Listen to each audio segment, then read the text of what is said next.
The 2026-27 Premier League season is officially underway, which means technically I'm a little late to getting in the preseason predictions. But I have receipts. I wrote down my preseason predictions before the season started, and in this video, I'm here to give you my submission from 1 to 20. So let's start from the bottom of the table. In 20th, I am putting Hull City, which is terrible timing because I'm recording this the day that they just beat Man United 2-0 in their debut back in the Prem.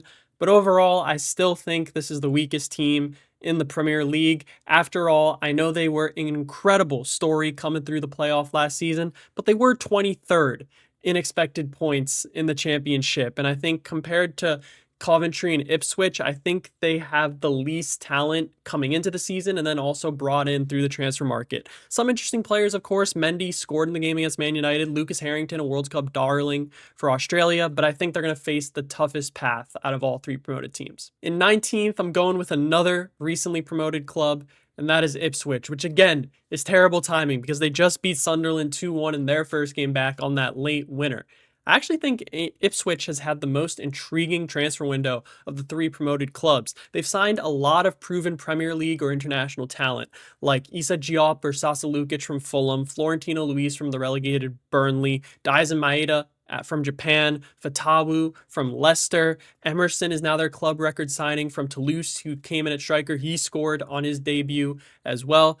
There's talent for Ipswich to compete and escape this drop zone, but there's a lot of pressure on Gary O'Neill. Last time he was in the Premier League, he was managing Bournemouth. Surprisingly, got replaced by Areola. We saw what Bournemouth did to elevate their talent level and reach the next step. He then goes to Wolves. Wolves struggled in his second season. They're in the drop zone. They have to sack him so that they can get out of it. There's a lot of pressure on Gary O'Neill to elevate the talent of Ipswich to escape this drop zone, and I haven't seen that from him based off of past experiences in the Prem for Gary O'Neill. In 18th, I hate to do this, but I think the three recently promoted teams are all going to go straight back down this year, man. I'm putting Coventry in 18th. Now, I do think Coventry is interesting. I think they have the most proven manager at this point amongst the three promoted teams in Frank Lampard, and they have had an interesting window themselves, bringing in Awani, Hamer from Sheffield, Urenki had a good World Cup, comes in now.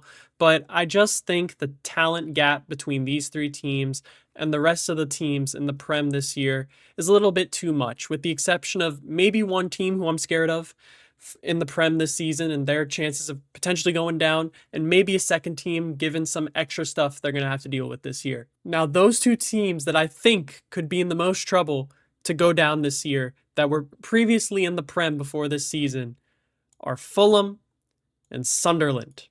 In the case of Fulham, I'm worried because they lost Marco Silva. And for years, Marco Silva was the lifeblood of that club. Probably one of the best managers in that club's history. And unlike Brentford, when they were in the situation when Thomas Frank departed, they kind of went internal and they trusted the system.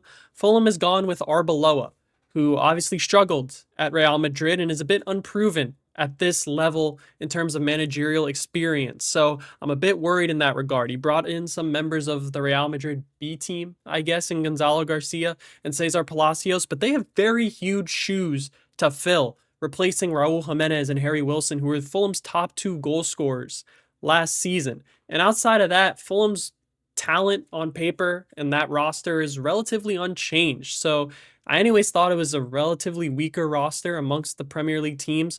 And if Arbeloa can't bring this team back up to be what Fulham typically is, I think they could be in trouble this year. Now, as for Sunderland, I think Sunderland is pretty quality. They were obviously the stunner of last season, making it all the way to Europa League. But with that Europa League coming in, they've not done much in terms of the transfer window to expand that depth. And I think that first season back in Europe for them, well, first of all, the fact that they're in Europe, they're going to enjoy every single second of it, as they should. And it would not be a disappointment to just stay in the Premier League and go on a run with Europe, which they are very capable of doing. But I do think that playing every midweek, like they're going to have to most often now because of being in Europe, is going to have an impact on their Premier League performance. Obviously, the quality is there for them to do good things in Europe and in the Prem between Xhaka and Brabi and that defense with Mukiele and Alderete and Ballard and all of these guys. And that's why ultimately I think they do survive. But I think that I don't want to say distraction of Europe because it is a huge accomplishment. But for the purposes of the Prem, that distraction of Europe could lead to them deteriorating a little bit when there's going to be more teams in the Prem a bit more focused on it this year. In 15th, I'm going to go Crystal Palace. I'm going to go Crystal Palace, another club that has seen a lot of change over this transfer window that starts with a new manager, Oliver Glasner, one of the more historic, if not the most historic manager in Palace history at this point, departed for Nottingham Forest, and in comes Pierre Sage. Now, he does play a similar tactical style, the same formation as Glasner, which helps a lot. But there's also a lot of change in terms of the squad that Pierre Sage has at his disposal. That defense, relative to this time last season, has been quite a bit gutted in terms of Lacroix leaving for Chelsea. Obviously, Gueye left in January. Daniel Munoz looks like he has one foot out the door. Now it looks like in midfield is Myla Sarr, a huge offensive weapon for them, might be on his way out the door to Turkey. So there's a lot of pieces and holes that Crystal Palace is going to have to address. And they've tried to do it in the transfer window. Tomiyasu is in. McNeil has been swapped with Brennan Johnson. Not so sure about that one, but okay. Mingueza is in as a fullback, but I think this season could be a bit of adjustment for Palace. And not to mention, they still have to play in Europe, obviously, as winners of the Conference League. And they're going to enjoy that Europa run. But similar to Sunderland, with the change added in as well, I think that focus on Europe could have some detractions in the Prem this season, which is why I have them here in 15th. In 14th, I'm going Everton. With David Moyes, he's got a decent squad this year, man. I think Everton could get higher than this. They've improved their depth quite a bit, especially in the midfield. Norgard in, Hayden Hackney in, replacing Idrissa Gana Gueye. Roll in as well. Brennan Johnson swap for Dwight McNeil is interesting. Tyreek George from Chelsea on the wings. They have a lot of depth now in that attacking midfield and that defensive midfield. And I think that makes them very interesting. We obviously know Everton is typically relatively solid in defense, so I think they're going to be a steady mid-table team once again. In 13th, I am going Nottingham Forest. Well, should I be saying going or went? Because this is technically past tense when I made these picks. Whatever. You know what I mean. I'm going Nottingham Forest in 13th. Oliver Glasner is in it, manager. I rate this man highly. I think he's going to help Forest a lot given his track record at Crystal Palace. But I don't rate the squad as much as I rate the 12 clubs above them in this prediction entering the season. I think their attack has a little bit to be desired outside of Morgan Gibbs-White. And obviously they have a huge hole to fill with Elliot Anderson's departure. They've brought in Schlager in the midfield. They have Sangare as well, but I don't think it's going to be at the level that Elliot Anderson was able to elevate this midfield with Gibbs-White last season. In 12th, I'm going to go with a little bit of a surprise here and put Brighton in 12th. There's a lot of change going on at Brighton entering this season. Now, some of that is just due to the fact of how great of a club this club is, especially when it comes to their transfer business. Yet again this window, John Paul Van Heck to Spurs for 50 M's. Minte about to go, at least seems to have one foot on the door to Liverpool for 70 M's. They just keep on doing it, man, with this incredible development of players and then selling for profit. But they also let go of quite a bit of the old guard that has been there for them over the last couple of years, be it James Milner, who retired, Joel Veltman, who released Danny Welbeck, who left on a free. He's been huge as their number 9 the past 2 seasons. And they had the replacements in Vuskovic and Promise David and Stroik and these guys, but there is change there in Brighton. And when you pair that together with the fact that they have to contend with Europe this season in Conference League, they're already kind of battling injuries, especially at those winger positions, now potentially a Sale in Minte as well. I think the season could be a little bit tougher than them. But granted, they are Brighton. They're a very well-run club, so they could easily finish higher than this. In 11th, I'm going with another very well-run club, and that is Bournemouth, another one of the Bs right next to Brighton. I do feel like this could be low for Bournemouth, though, because that's how much I rate them. Their squad is very much intact after last season's Europe qualifying, did not get cooked as much by Big Six clubs. The only player they lost to a Big Six club was Marcus Senesi to Spurs, but they replaced him with FM wonderkid Antonio Silva. What a legend that man is for FM players. But outside of that, The attack is fully intact between Evan Nielsen and Kreupe and Tavernier and Clivert, although Kreupe is out for a big chunk of the first half of the season. Let's see how that attack fares without him. And they bring in Juanlu Sanchez to play right back and spell Adam Smith, which was probably one of their weakest parts of the squad. The only reason I have them at 11th is because they are contending with Europe for the first time in their club's history. That is going to be, again, I hate to say distraction because it's a huge accomplishment for Bournemouth to be in Europe, but they're going to be contending with that. Playing midweek every single week most times this season is going to be something they have to adapt to. And I do think because of how well Bournemouth is run and how well they've been playing over the last couple of seasons, they can pose a threat in Europa League to make a run going to the second half of the season. The second part is Iraola. Departed for Liverpool. He was world class for Bournemouth the last couple of years. So there are big shoes to fill for Marco Rose. And I think Marco Rose can do just fine at Bournemouth. But to elevate it like Iraola, that might be asking for a bit too much right away. All right, not going to lie. I just realized mid-recording that I had way more space to fit my camera with this tier list. So I just made myself bigger. And speaking of big, we're going to go with a pretty big surprise to start off this top half of the Prem table prediction. Because I'm putting Leeds in 10th. I'm really high on Leeds entering this season. I think they've had a very good window that is highlighted by bringing in James Trafford in goal from Man City.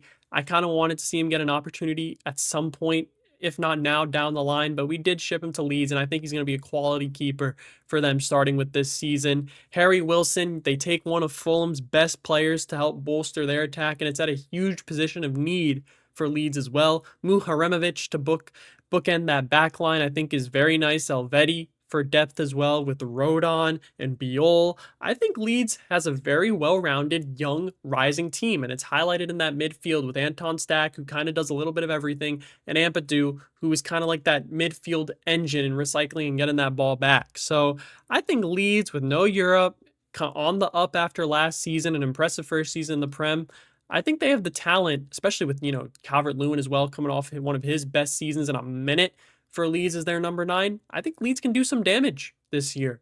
In 9th, I am going to go with Newcastle because, man, this club has been absolutely rinsed over this window. So much so that Eddie Howe departed, and he's been sensational for Newcastle, and that's going to be big shoes to fill for Matthias Hasley. I definitely did not pronounce that right, but you know who I'm referring to. That list of outgoings continues when you look at the players. Anthony Gordon, 60 mil, heading to Barcelona. Bruno G, 75 mil, heading to Arsenal. Tonali, 100 mil. Wow, huge monetary value for that man.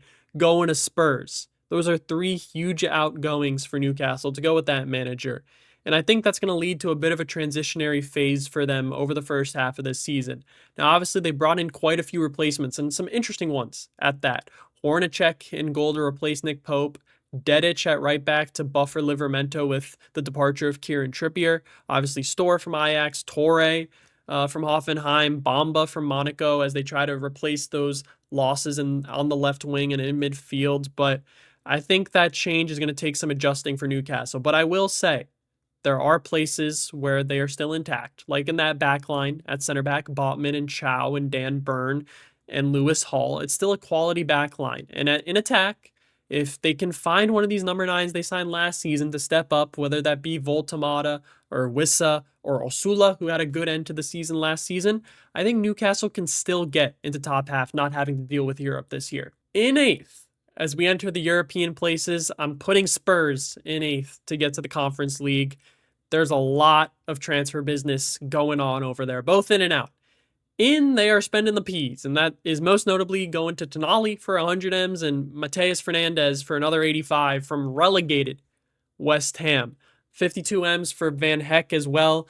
They're in for Savinho as well for another huge fee. Seem to be in for Marmouche for another decently high fee as well to bolster this team, and plus Robertson and Senesi on a free. This is going to be a very new-look Spurs team, and I think the vision is there for them here with Robertson, Senesi, Van Heck, Van de Ven, Pedro Porro. Then you have Tonali and Fernandez. You have Savinho and Marmouche, who should have the opportunity to play more than they did at Man City, and hopefully that allows them to thrive, to go with Tell, to go with Richarlison and Solanke whenever he's healthy, and all of these other guys. Conor Gallagher. But I think all of this roster turnover, because when you look at the outgoings to go with that 204 million that they've spent, they've also lost a lot of players like Basuma, like Jed Spence, like Christian Romero. So I think there's going to be some adaptation time. Maybe that started to show with the demolition that they faced at Brentford to start the season, but I think it will take time. But the talent is most certainly there for Spurs to get back up into eighth.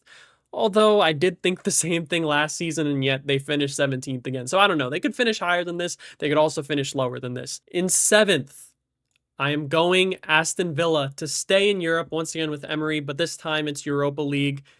Arguably, they have been rinsed more from a player perspective in outgoings than Newcastle has. Because, man, have you seen this list? Morgan Rogers for 117 million.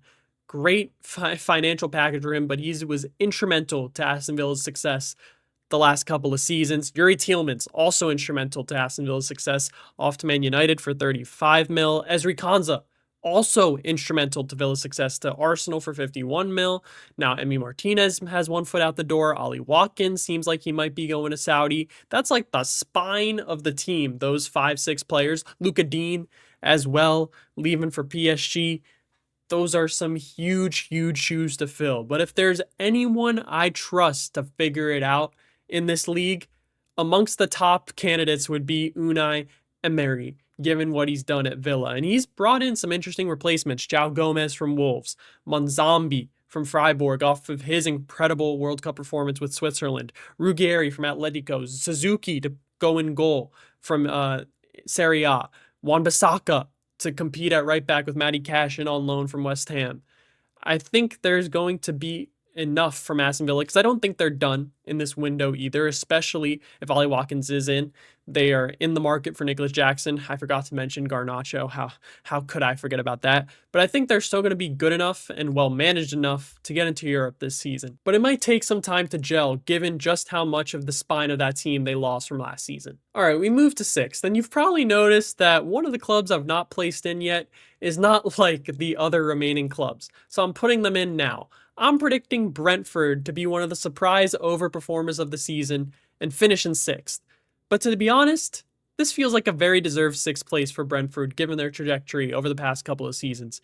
They are a very well-run club. They lost Thomas Frank last season. They bring in Keith Andrews. A lot of people thought, including myself, that they might take a downturn at that. Because of it, no. They were still a top half table team, and they were a model club for the rest of the Premier League. And now they enter this season with stability, with the same manager and almost the exact same group in their starting 11 and subs.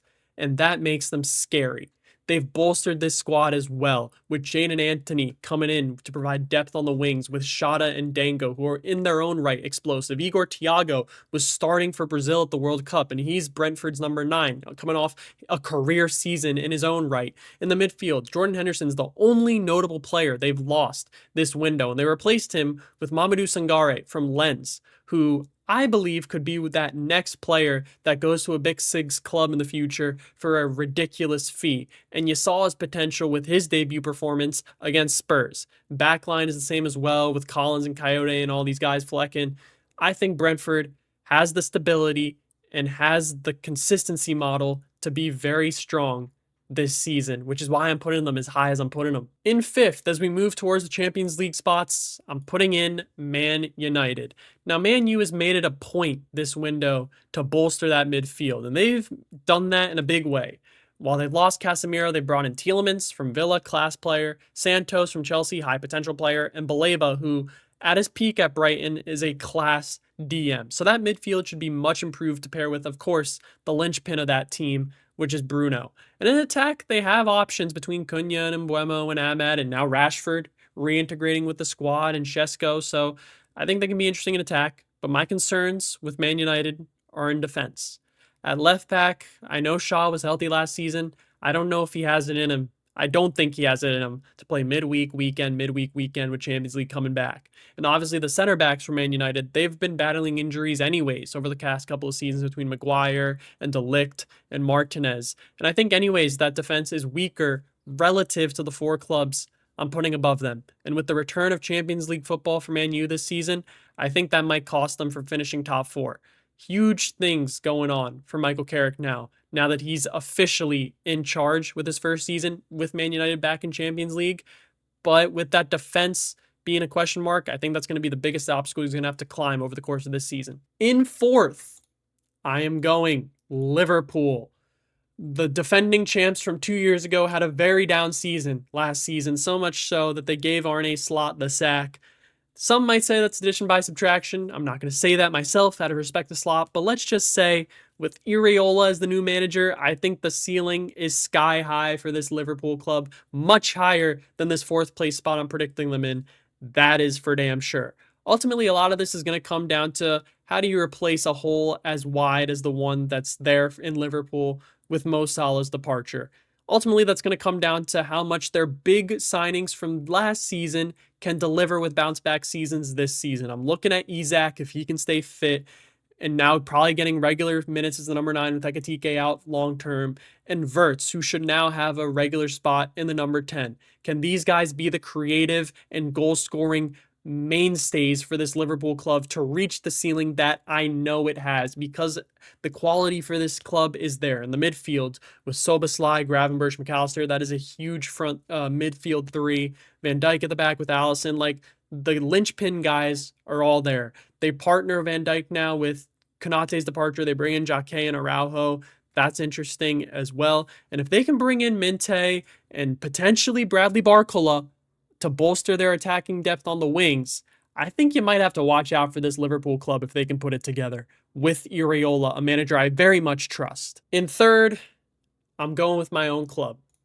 I'm going with Man City to finish third. There's a lot of change over there entering the season, but you don't need me to tell you that. This is the first season in a long time where Pep is not the manager, and I do rate Enzo Maresca, but to replace that culture that Pep instilled over the last decade, I think it's going to take some time, especially when you consider the number of key departures at Man City, most notably Rodri, a huge part and linchpin of that treble-winning team, to go with Bernardo Silva and John Stones, and then other notable pieces from earlier on in this decade, and Akanji and Nathan Ake formally departing.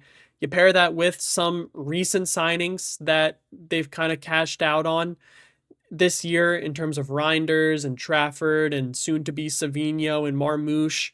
There's a lot of depth to fill for Man City because the incomings outside of Elliot Anderson, who's a class signing, but the incomings outside of him are not there yet. And even if they do come, it's going to take some time for this team to gel.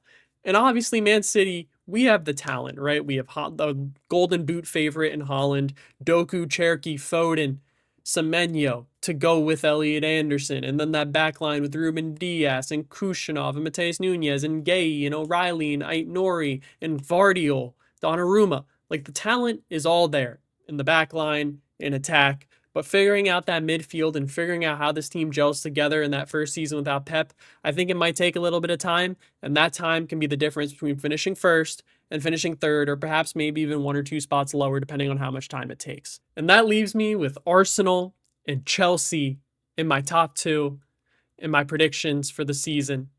And I'm going to predict Arsenal to repeat as champions, with Chelsea in second. Now let me start with Chelsea, because second is pretty high in terms of prediction for them entering this season. But I rate Xabi Alonso as a manager. Did not do as good in Real Madrid, but I rate him highly for the job he did at Leverkusen. I'm surprised he didn't go to Liverpool so that he could reunite with Wirtz and Frimpong. But hey, Chelsea are not complaining. And they've put their money where their belief is. Granted, they do that with every single manager, so maybe take that with a grain of salt. But I like some of the guys they've signed. Morgan Rogers, quality player for Aston Villa the last couple of years. Lacroix at Crystal Palace, mainstay for them over European competition as well, and in the Prem. Palestra is an exciting signing at wingback.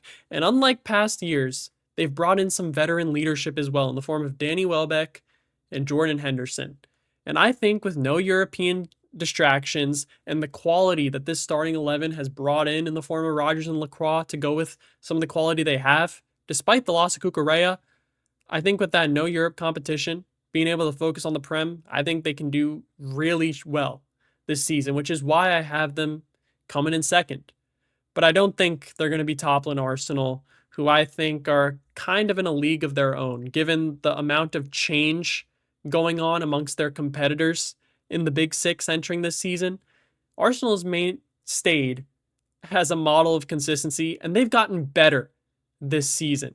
They've not lost many key players. Trossard and Martinelli are maybe going to be the two. Well, one already, maybe two. But they've brought in Zales.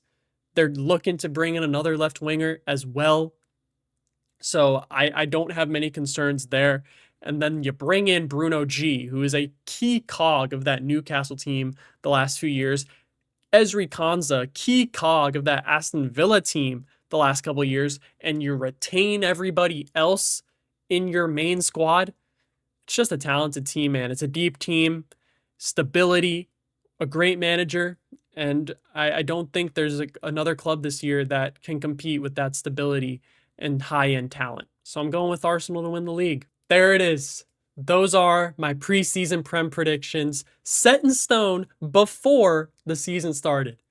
Let me know what you think, which teams I've overrated, which teams I've slept on. I'm relatively open to hearing you out here because there are so many new managers and so much change entering this season that there's a lot of room for movement from top to bottom in this table. Anyways, it's time to go start preparing for the other football season.